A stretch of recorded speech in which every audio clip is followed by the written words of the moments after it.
There isn't enough time to show what went on with all of the group members during the 16 hours that they met. So what you'll see here are just a few of the things that happened to 4 of these people, a few highlights.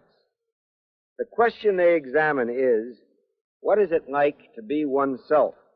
What are other people like when they are themselves? All of us are pretty good at carrying the secret of our own loneliness.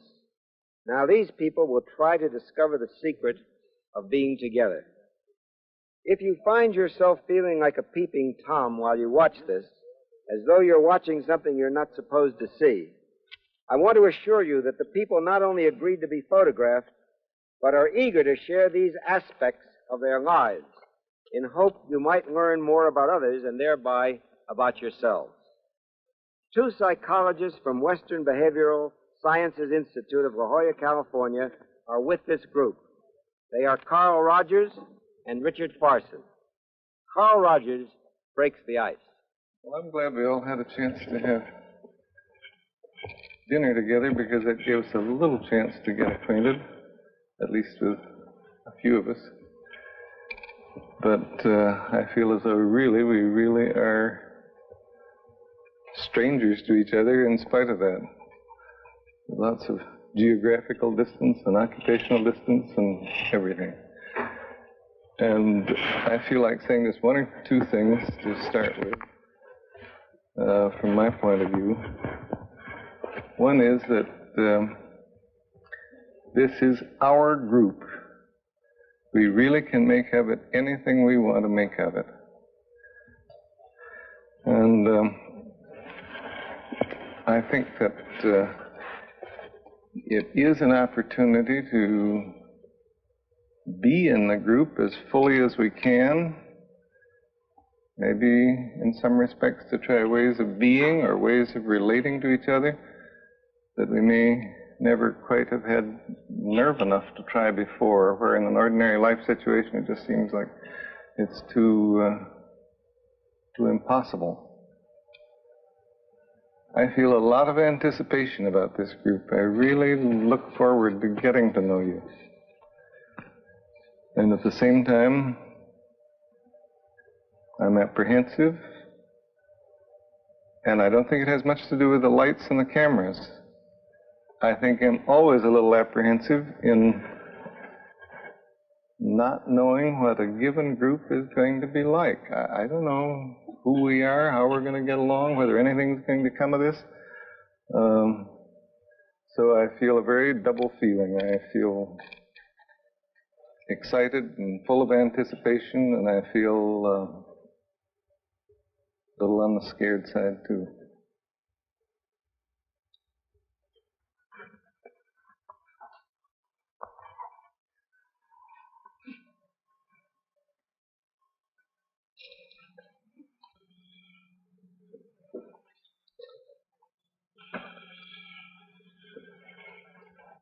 I'm sure there's some psychological pattern or something that a person that puts great importance or can give to a dog or an animal. There's something that relates some way in the person, and I'm curious because this is an important part of my life, this cat. And I don't know whether I'm giving this affection and love to the cat because I can't give it to my husband or because it was its children. I feel like it might be in either one of those veins. Or because what? Children. If I'd have had more children, that the boys are gone. Although I've had cats ever since they were small, the cat has become more important to me since the children are grown, and I can't give the affection to them and have never been able to give to my husband like I have wanted to. I get such a very strong feeling that you want so much to be loved and appreciated. Mm-hmm. In fact, if somebody gives me a little attention, boy, I'll just, I fall to pieces. It just does wonders for me. It's just like magic words. And I beam. I know I do. I react to people that say nice things to me, whether it's just, you look nice today, you have a nice dress, or your hair looks nice. Even though I see through this, I realize these are little things that we all just say to each other, but still, it turns me on. You'll gladly pick them up even if they're crumbs. I do. Boy, this is pretty damn pathetic to feel that your cat is the only one that really likes you as you are. You don't have to put up any pretense there. As far as people are concerned, I, in a sense, like being around people, but I only like to go up to a certain point. Then from there, I don't like to get too close to people.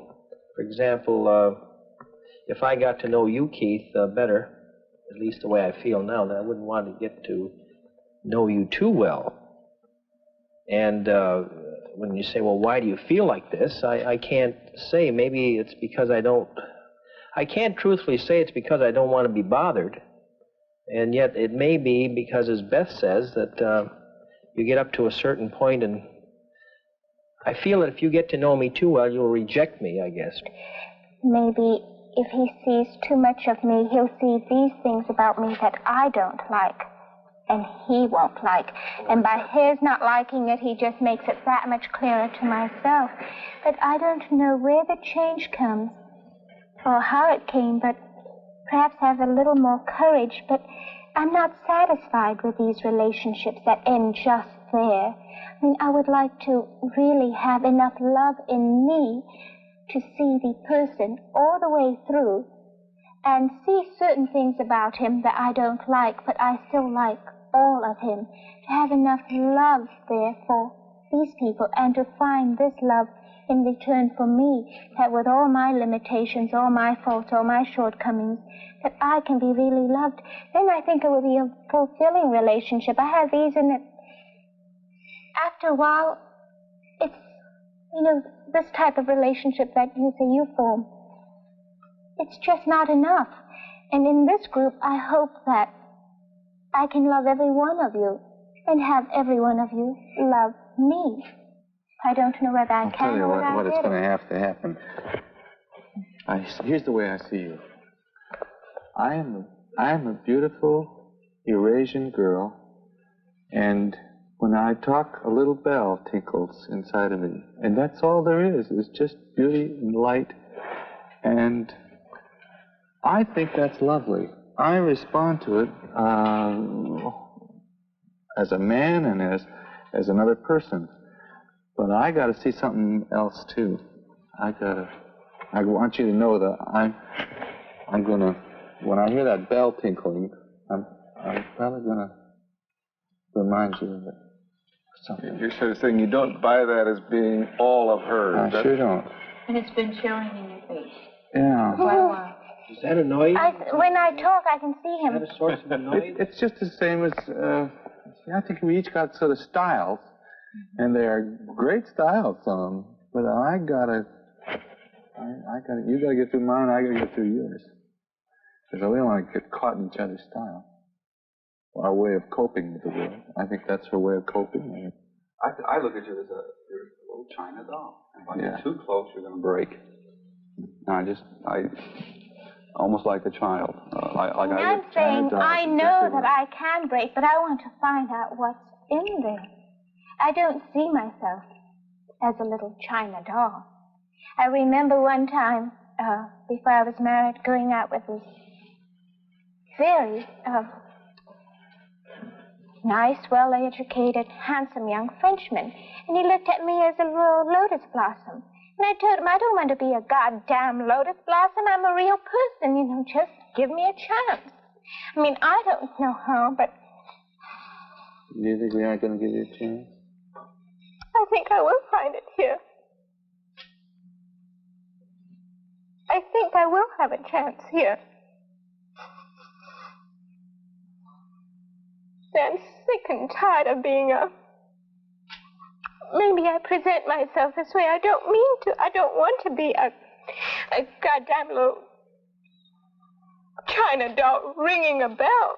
I mean, I want to have something really to say.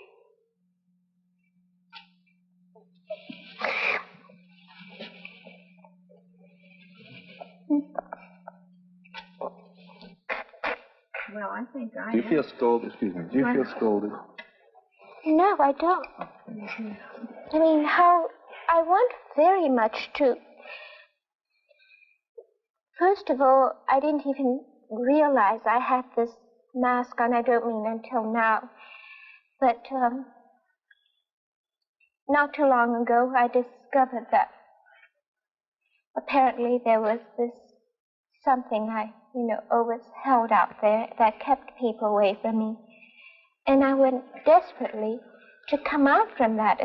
And I want to be able to open up and let you in, because if you hold me off, you're holding me off from you.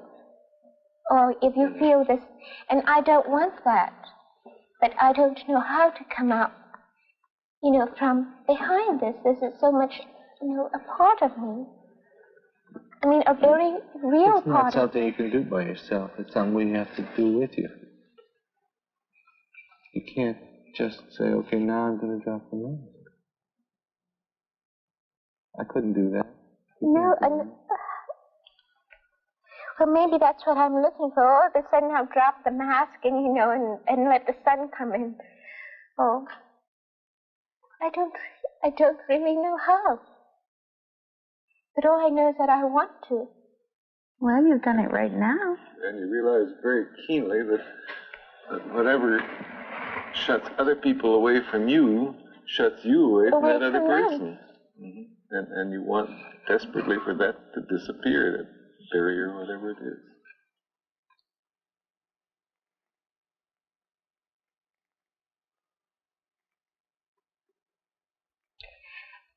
I think my husband has done a little of this for me. Most of the fellows that I've dated have, looked upon me as either a lotus blossom, and I don't know, maybe I remind people that I'm Eurasian, and I don't realize I'm doing this. But to me, I'm just me. And they treat me as if I'm not quite human. Mm-hmm. And Dick's marvelous. He pinches me on the bottom, slaps me, and calls me his broad, and I've never had language like that. And I've never been anybody's broad. And it's wonderful. And I feel very womanly. All along I've just felt like a sterile, empty little the doll thing sitting there on the mantelpiece. Mm-hmm. I think you're fine, broad. Thank you. When I first met you, that I reacted very negatively to you inside. I thought that you were very phony.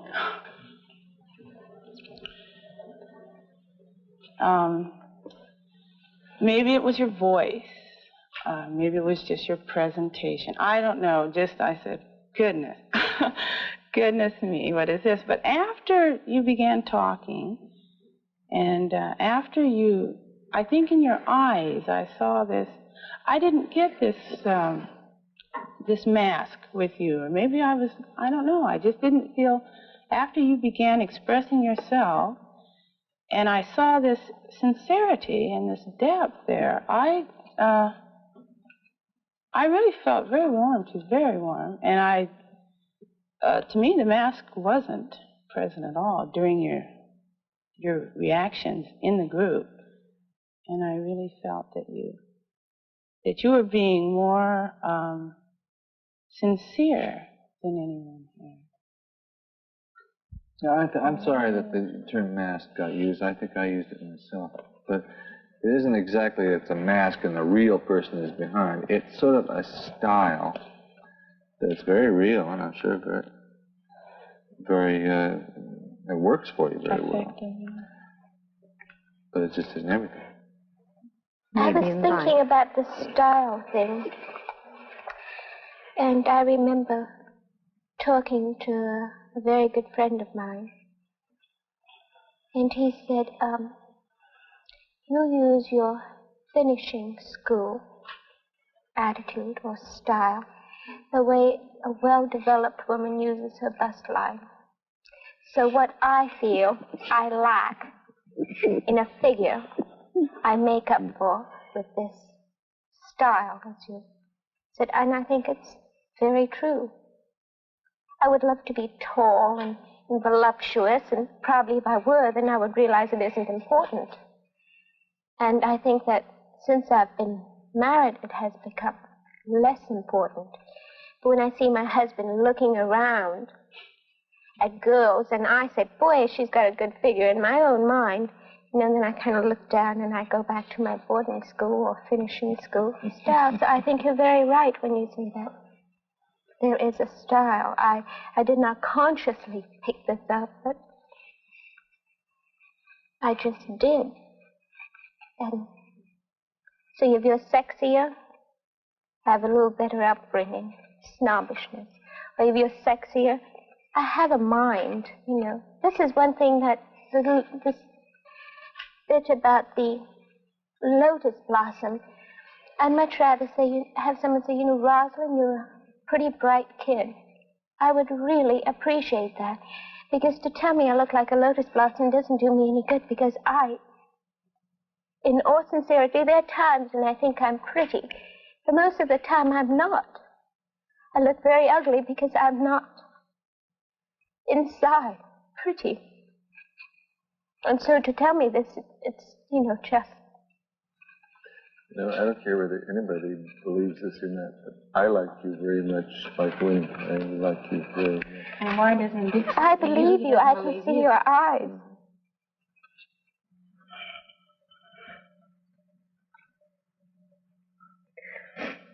I think, Ross, for the first time I can understand you now. Like I understood what you were saying then, but I sort of feel that I can listen and hear what you're saying. And now I can. I thought we might go through this without getting to know each other. Like I was afraid we might. You're not afraid of that anymore? No, I think you're going to make it? I hope I'm going to make it. I hope so, too.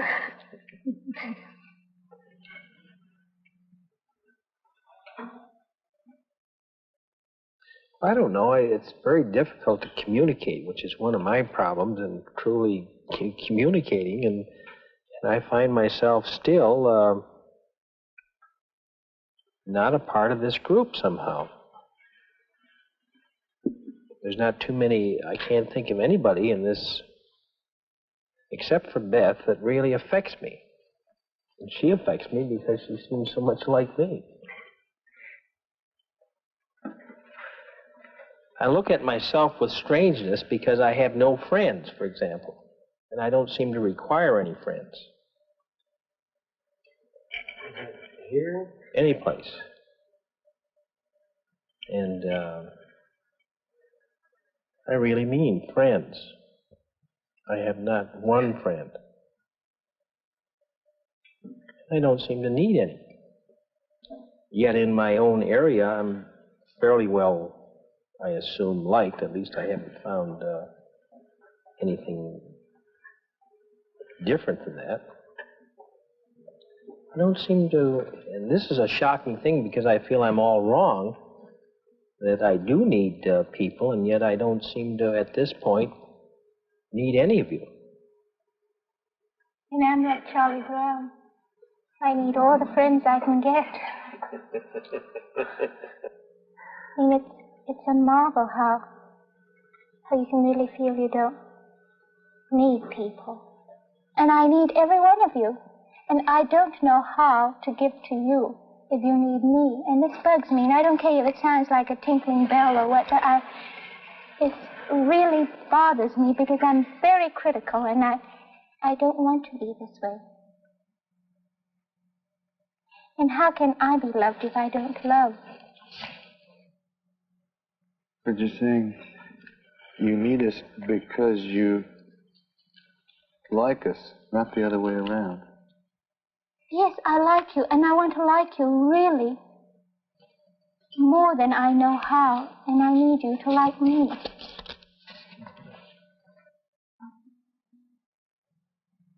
And how can you not need people?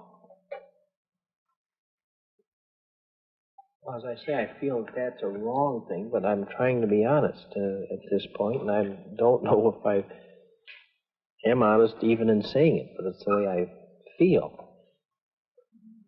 Not only in this group, but in any area. And it's a mystery because people seem to need other people. Not seem to, but they do. And yet I can't seem to realize this or really feel it, rather, is what I'm saying. And there's a slight feeling that at this session that there's something wrong with this feeling. Is there, you say you have not a single friend. Is there no one you feel close to or whom you feel you would let come close to you?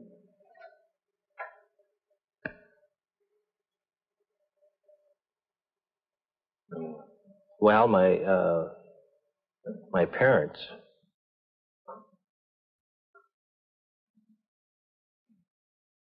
Outside of my wife, of course, but that's a different relationship. If you mean somebody that I would have to confide in and felt that I just had to do it,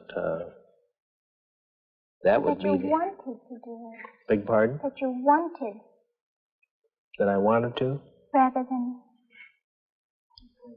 had to. I think he's kind of saying, at least the way I understand what you said, if I was desperate, maybe I would go to my parents.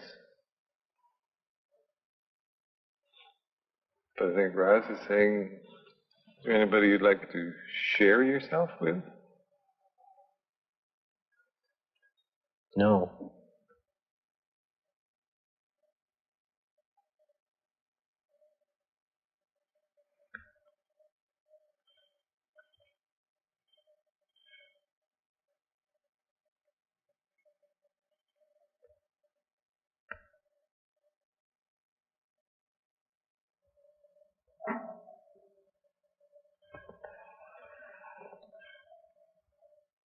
I used to blame him for everything that was wrong in the marriage, but I quit doing that because I realized it wasn't all he, that it was me. Now I blame me. I think it's all my fault now. I changed the opposite side of the fence because I can't give the love and need to give it back to him. That's why I have to give my affection to the cat. And I've told him so, and he knows it. And he still loves me anyway.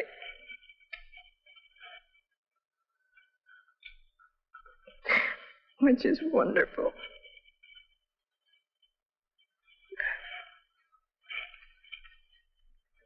For a long time, I didn't think he did. But when I think it over rationally, I think, well, how could he not have loved me and still gone through all the crazy things he has with me? I just keep having the feeling that if you shared with him some of the things you've been just sharing with us, it would make some kind of a difference in the thing. I can go to him and talk to him and tell him, and he listens. But he doesn't pat me on the shoulder. Well, it'll be all right. Or that's about the most I get, is that it'll be all right. There's always a logical reason. He's so reasonable for everything. If he'd just once show me an emotion.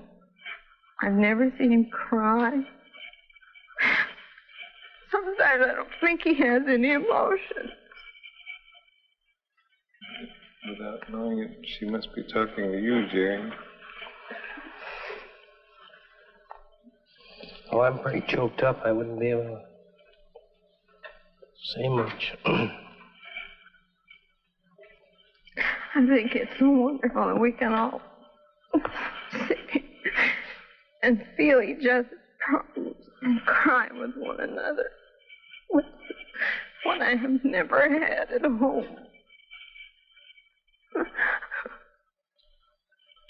Oh, Beth, I, for one, this is the first time since we've been together that I've really cried right with someone. When others were crying in the group, I felt for them, but not like now. I don't know why, but I really...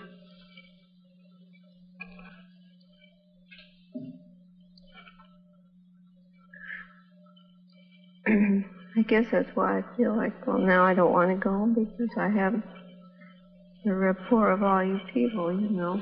It's comfortable. We can talk to each other about the way we feel now. Well, like my sister, she's the only relative I have in the world, and yet we are miles apart. We do not discuss our innermost feelings to each other at all.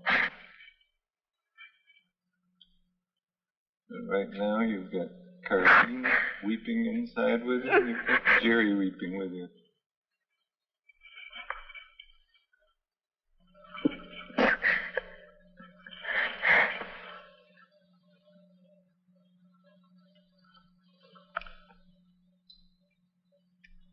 I want you to know, Jerry, that even if you can't talk, I'm feeling very much with you.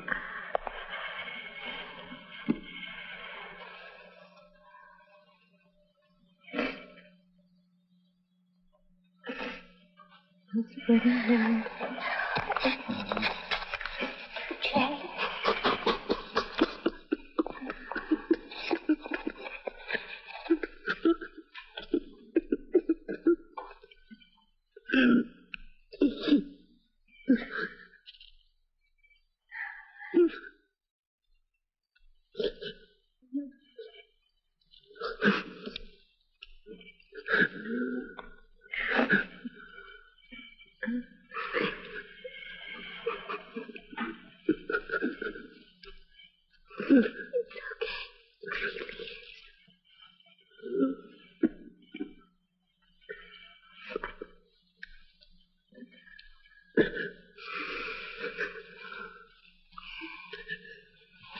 Thank you.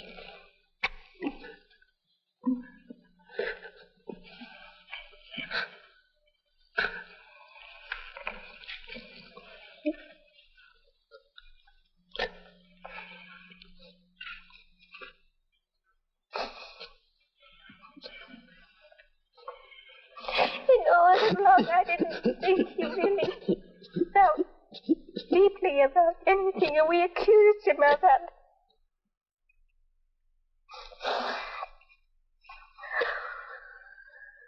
Been able to express his feelings either, has he?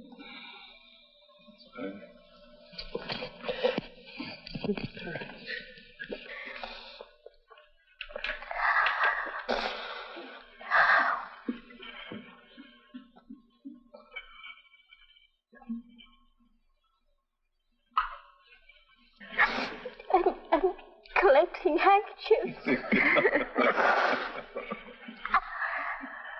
Keep them all for souvenirs. They'll bring you good luck. I think so. I've never been as happy as I was this morning because yesterday afternoon I thought I dreamed that I was loved here, and then that it wasn't true, and I told you about it. And it is true. And It's so good that it makes you weep. yes.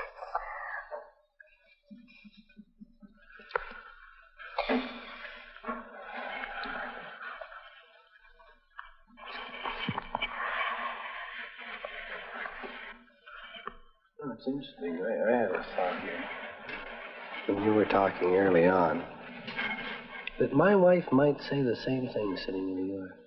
Mm-hmm. I've been trying to figure out why she'd say it. You know, I've been trying to sit in your husband's shoes and say, no, what What do I do that might make my wife sit there and act like that? I don't know, I can't swear, but I think she could say some of the same things. Perhaps I do give her a little pat on the shoulder. And maybe she's just busting something, you know? And one thing I thought was, you know, maybe I'm just a little bit scared to go too far. Maybe I need a little bit of encouragement. What would encourage you if your wife felt this way?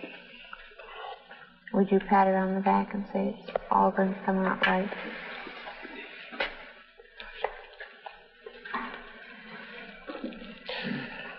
I don't know.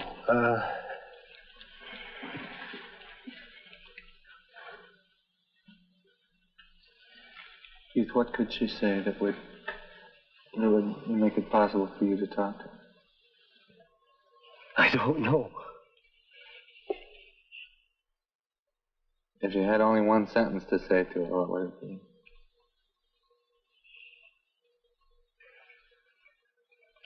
I think it would be, I'm afraid. Can you go on? I'm afraid. Finish the sentence. I'm afraid of something? Suppose you were talking to your wife. I'm afraid of... I'm afraid of the things I don't know. In you. Oh, I don't think necessarily in me or in my wife. No. In the world.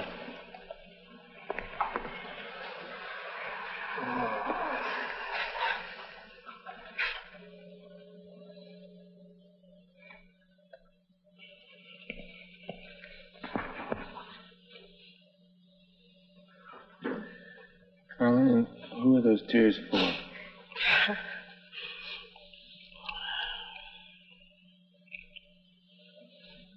Maybe for yourself?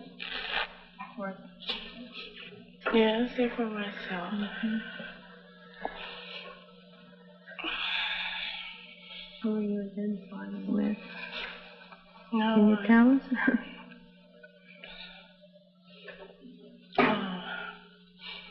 I wanted so badly to reach out to you, Jerry.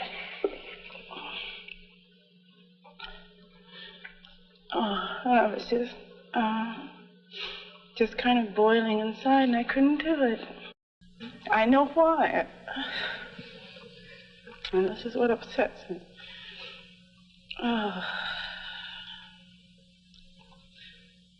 The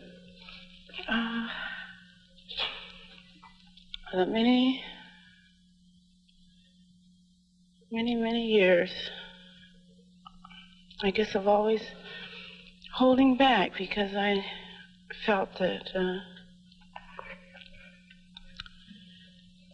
by being a Negro, I couldn't always come out and do things because I didn't know how you would react to this. But I kept feeling now, will this really embarrass him? Or will this really put him on a spot in front of other people who are watching him?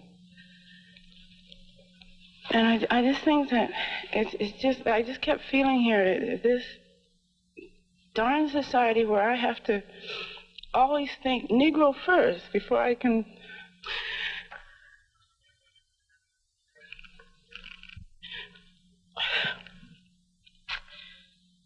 And it's just such a shame. I think that I've only felt once in my life that I was a person first, and I had to go. I had to leave this country to do this.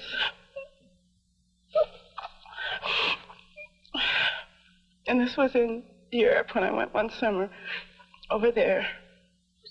And for some reason, I was accepted first as Carlene, and then I was whatever else I was, a Negro or an American or whatever else. But I've never, in this never in this country been able to just feel like I could do something like this. And then I resented Ross for doing this. And that I hated myself for not being able to just overlook everything and all of these things. You wanted so much to just give to him, and then you felt... Oh, I felt very close to him all the time, and I don't know why. I just have from the beginning, and it hasn't changed. And when he was building up, I just, well.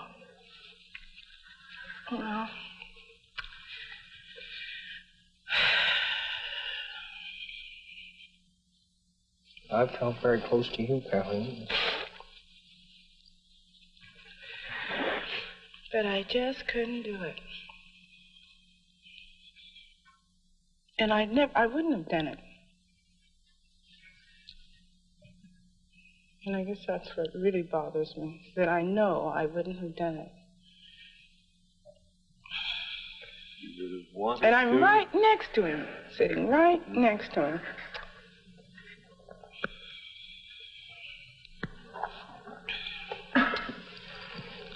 And then I wanted to apologize to you when you came back in.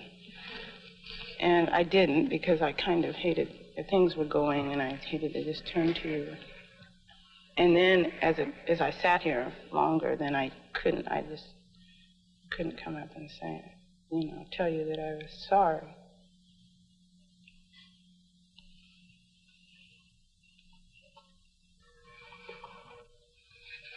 No, you're right. I think when you said that you can be in a group, not say anything and be there. I don't know about the group. I still disagree with that, but I don't know. I communicate with you, and I don't say much, and you don't say much.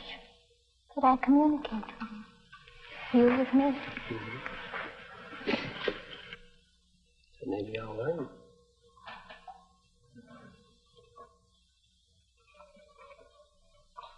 I want to say to you, when you come forth, you're really lovely.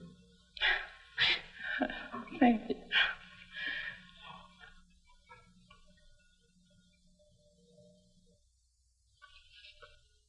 Carl, I don't mean to make your position right now more difficult for you. The way I love you is not as Carl Rogers and all your prestige, because I don't know that much about it. You have responded so warmly to me, and you have given me love. I sort of put you up here because of that. I think when I walk away from here, I know that you will be a part of me, and I'll always remember you and the experience. That was something very warm and very human on the part of both of us. I felt needed, and I felt useful and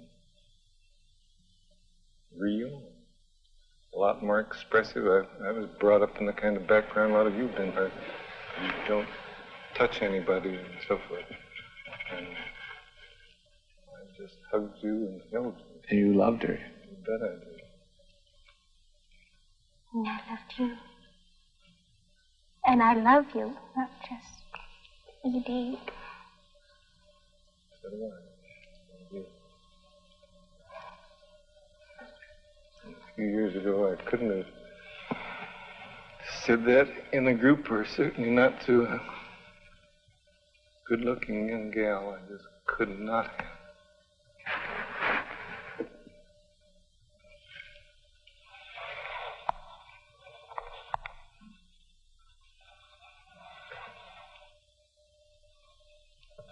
Like you, Jerry, I find it a little embarrassing to weep when everybody's eyes are focused on me. I find weeping is good. And the cleansing thing, I think of by somebody's action in this group. That's Roz how this has a welling up of making you feel part of the group, even though it's done by an individual of the group. It seemed to make me feel a part of everybody here, which I'll be ever indebted to you, Rod. And I had no embarrassment in coming back into the room.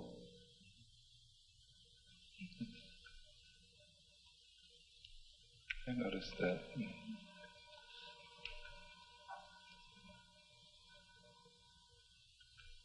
It is possible to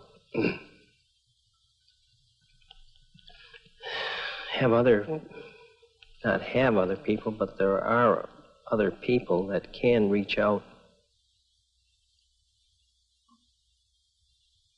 if you in turn will reach out to them.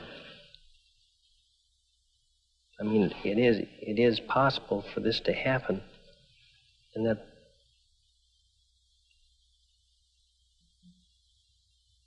it is a feeling of becoming closer to people, especially to individuals. It seems like what I'm saying is more from a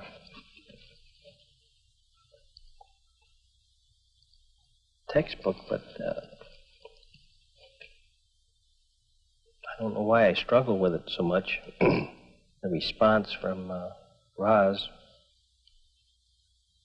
immediately seemed to take me back into the group, or into the human race, I guess you'd say, or not, that isn't a good term, but back into other people's feelings. And they're concerned. They are concerned. They can be. People can be concerned about you regardless of what type of an individual you are. So this realization has come to me. It's things that you have read about, but I couldn't possibly say that this would ever happen to me, no matter if we sat here for a month. I can never picture some person being concerned over me. There's one thing that I thought about this morning that I guess I'll voice now, because it certainly fits in with what you're saying. I know after your experience this morning, the word that kept cropping into my mind was, that's irreversible. And what I meant by that was that I felt you had learned something you couldn't possibly unlearn. You may not be able, you may have difficulty making it happen again, there are all kinds of things, but by gosh, I think you learned something that I know it can happen. Irreversible. Mm-hmm. Yep, we know it can happen.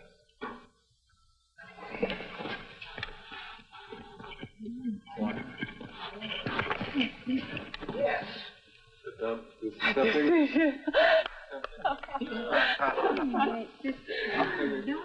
You know that each person can make for himself, as somebody might realize.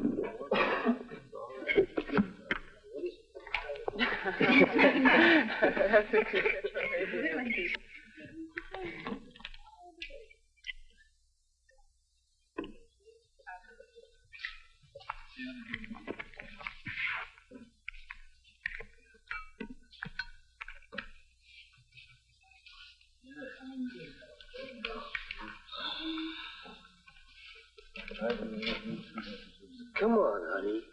Why? Honey.